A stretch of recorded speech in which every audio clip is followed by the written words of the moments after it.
This is the Madigan Minute.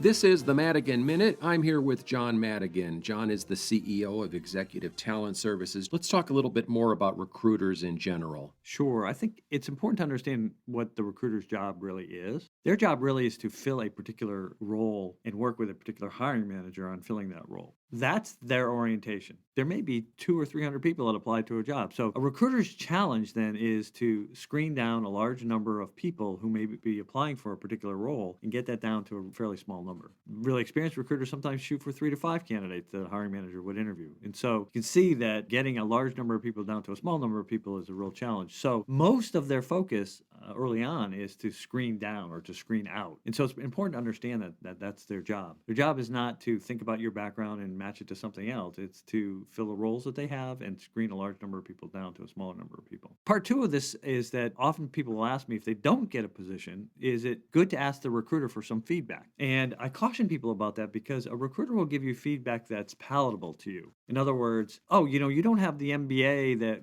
was a desirable characteristic. And, your thought process is, yeah, well, you knew that when you interviewed me. You say, yep, that's right. And so it's not that.